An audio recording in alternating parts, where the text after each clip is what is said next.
आज बिहार की जो मैं बड़ी समस्या देखता हूं, लड़का पलायन करना पड़ता, छोटे छोटे पैसों के लिए दिल्ली में काम कर रहा है, स्वास्थ्य सुविधाएं बड़ी बदहाल है, स्कूल कॉलेजेस उस हिसाब से नहीं है, सब कुछ बदहाल है। हाँ, मतलब एक होता है कि प्रदेश में बदहाली है, बिहार में बदहाली में प्रदेश चल रहा है जी। अब ये कैसे बदल जाए? लोगों को लगता है पलायन कैसे रोक दीजिएगा बिहार में? सही बात है। मैं आपको बता रहा हूं कैसे रोक देंगे। कैसे? बिहार में श्रम का पलायन क्यों है, पहले इसको समझिए। बिहार में श्रमिकों का, मजदूरों का पलायन इसलिए है क्योंकि यहां से पूंजी और बुद्धि का पलायन है। बिहार से आपको, आप पत्रकार हैं, आरबीआई का आंकड़ा निकालिए, पिछले 30-32 सालों में 1990 के बाद बिहार के बैंकों ने 26 लाख करोड़ रुपया यहां से पूंजी दूसरे जगह ट्रांसफर कर दिया। आरबीआई एक आंकड़ा जारी करता है, सीडी रेशियो। देश भर में सीडी रेशियो 70-75% होता है, मतलब जितना पैसा आप बैंक में रखते हैं 70-75% पैसा बैंक लोन के तौर पर आपको देता है, समाज को देता है, ताकि आप घर बना सकें, गाड़ी खरीद सकें, रोजी रोजगार कर सकें। बिहार में सीडी रेशियो है एवरेज 40%। लालू जी के जमाने में 18% था, अभी नीतीश की सरकार में 40% है। इसका परिणाम क्या हो रहा है? पिछले वित्तीय वर्ष में बैंकों ने यहां से 2,60,000 करोड़ रुपया दूसरे राज्यों में ट्रांसफर किया है। ये पैसा जा कहां रहा है? ये पैसा जा रहा है गुजरात, कर्नाटक, केरल, तमिलनाडु, आंध्र प्रदेश, तेलंगाना। वहां पर सीडी रेशियो कितना है? 90, 95, 100, 105। अब इसका असर क्या होता है? मान लीजिए कि अगर आपको लोन न मिले तो आप गाड़ी खरीद पाएंगे?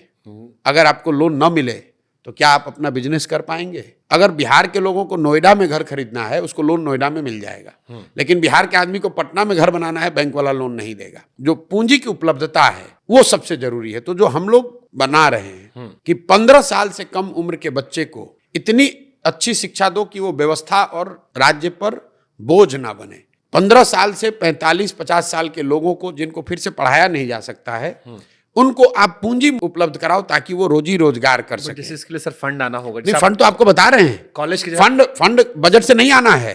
अगर यहाँ के बैंक, हमको बाहर से पैसा नहीं चाहिए, जो आएगा वो बात का देखा है। बिहार की गरीब जनता ने पिछले फाइनेंशियल ईयर में 4,61,000 करोड़ रुपया बिहार के बैंकों में जमा किया। अगर देश का औसत सीडी रेशियो आप देखेंगे तो बिहार में लोगों को 2,80,000 करोड़ रुपया लोन मिलना चाहिए था। लोन मिला 1,60,000 करोड़। तो हम लोग का तो 1,20,000 करोड़ पैसे ही चला गया। बिहार का पूरा बजट है 2,40,000 करोड़। आप बजट की चर्चा कर रहे हैं और 2,60,000 करोड़ रुपए जो हम लोग के बचत का पैसा है, जिससे यहाँ के लोग मोटरसाइकिल खरीदते, गाड़ी खरीदते, घर बनाते, बिजनेस करते, उस पर कोई बात ही नहीं कर रहा है। आप कहिए भाई बिहार में नहीं हो रहा है, तो इसकी तो कोई चर्चा हुई नहीं कभी। मेरे भाई, ये बैंकों की स्वायत्तता नहीं है कि वो जितना पैसा चाहे उतना ही लोन दें।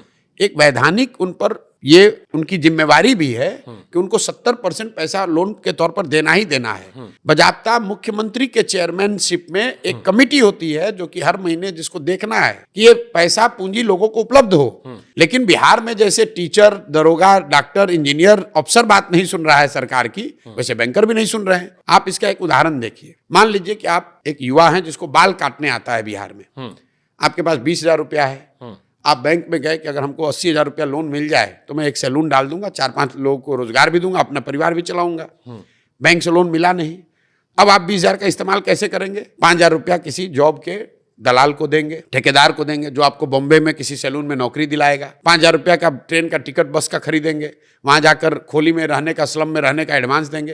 वो 20,000 का मूलधन भी गया, बॉम्बे में खर्चा हो गया। और जो आदमी यहाँ पर सैलून चलाकर एक छोटा व्यवसायी इंटरप्रेनर हो सकता था, 4 लोगों को रोजगार दे सकता था, अब वो बॉम्बे में जाकर मजदूरी कर रहा है, बाल वहां भी काट रहा है। बाल काटने उसको आता है, लेकिन वो बाल पूंजी के अभाव में मजदूर बन के काट रहा है। अगर उसको पूंजी होती तो बिहार में वो छोटा इंटरप्रेनर बन के होता। आप नोएडा में देखिए, दिल्ली में देखिए, बॉम्बे में देखिए, जितने लोग काम कर रहे हैं, घर बनाने वाले, प्लम्बर हैं, इलेक्ट्रीशियन हैं, फॉल सीलिंग वाले, सब यूपी बिहार के लोग हैं। ठीक है। मेरे भाई, अगर बिहार में घर बनेगा तो वो लड़का दिल्ली में क्यों काम करेगा? मैं 100% और बिहार में घर कब बनेगा? पुराने जमाने में, हम लोग के पिताजी के टाइम में, उनके जनरेशन में घर कैसे बनता था? आपने 2 साल पैसा कमाया, कुछ पैसा बचाया, 4 कमरे बनवाए, फिर लिंटर करवाया, फिर पैसा आया तो 2 कमरे और बनवाए। अब क्या है? आप जाते हैं बैंक में, आपको 50 लाख रुपया लोन मिलता है, आप घर पूरा बनाते हैं। अगर उतने घर बन रहे हैं तो उतना ज्यादा सीमेंट कंज्यूम हो रहा है, उतने ज्यादा रोजगार के अवसर आ रहे हैं।